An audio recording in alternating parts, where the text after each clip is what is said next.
Hey, welcome back to the Mr. Excel Netcast. I'm Bill Jelen. Today we have a question sent in by Ricardo. If you have a question for the podcast, you can either send me an email, bill@mrexcel, or call and leave a voicemail. Ricardo referred back to episode 498 where we calculated a running average since the beginning of a data set. He said what would be a lot more interesting is to figure out a moving average where you figure out the average of all the values in the last 90 days. And Ricardo said to make it more difficult, you can't assume that you have a value for every day. So you might have an invoice every third, fourth, fifth day, and you basically need to go back and figure out the average for the last 90 days. Well, I'm going to show you a solution for this in Excel 2003 and then show you an easier solution in Excel 2007.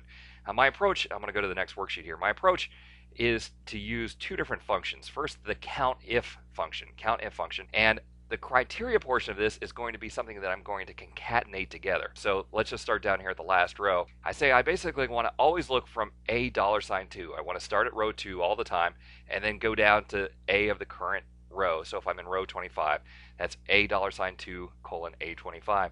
But then my criteria is something I'm going to have to concatenate together. So in quotes, I put a greater than sign and then the ampersand, that's the shift 7, which is the concatenation character, and say basically I want to take the date in A25 and subtract 90 from it.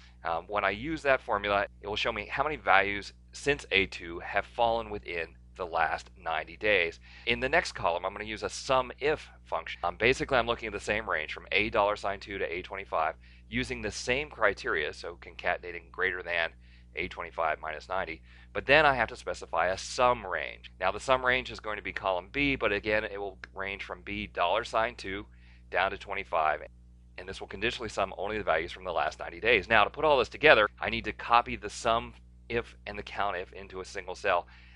A great trick for this is basically to go to the formula bar and copy the characters from the formula bar. So watch, when I control C, then I hit escape and go back to column C where I'm going to build my moving average, I can now paste and it will copy that formula in for me. I then will go over to my countif formula, again copy the characters out of the formula bar, this time making sure not to get the equal sign, use control C to copy, escape to get out of edit mode. Now I'll go back and edit my original formula and say I want to divide the SUMIF by, I'll hit control V to paste the countif formula in, and that shows me the moving average for the last 90 days. I can now copy that formula up to the other cells and everything works perfectly. Now here's the opportunity. In Excel 2007 they added 5 new functions for us, and one of those functions happens to be in the countif and SUMIF area. They've given us a function called average if.